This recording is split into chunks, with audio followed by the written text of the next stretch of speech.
السلام علیکم۔ آج میں پھر ایک نئے وظیفے کے ساتھ حاضر ہو گیا ہوں۔ وہ یہ ہے کہ بسترے پر جاتے وقت کی دعا اور اس کا عظیم ثواب آپ کو ملیں گا۔ تو اسکرین کے اوپر بھی آپ دیکھ سکتے ہیں، آپ کی آسانی کے لیے کہ آپ کو کوئی مشکل وغیرہ نہ ہو۔ تو یہ دعا آپ دیکھ سکتے ہیں کہ حضرت امام جعفر صادق علیہ السلام نے فرمایا کہ جو شخص بسترے پر جاتے وقت 3 مرتبہ یہ کہے الحمدللہ الذی الا فکحر والحمد للہ الذی بطن فخبر والحمد للہ الذی ملک فقدر والحمد للہ الذی یحیی الموت ویمیت الاحیاء وهو علی کل شیء قدیر۔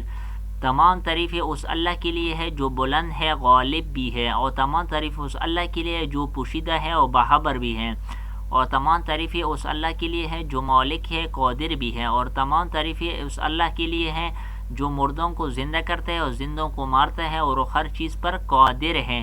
تو وہ اپنے گناہوں سے اس طرح نکل آئیں گا کہ جیسے اس کی کیفیت اس وقت تھی کہ جب اس کی ماں نے اسے جنم دیا تھا۔ یہ ثواب الاعمال شیخ صدوق حدیث نمبر 327 پر یہ درج ہیں۔ تو خود بھی اس پر عمل کر لے، دوسرے مومنین کے ساتھ صدقہ جاریہ کی نیت سے یہ شیئر کر لے۔ Thank you for watching.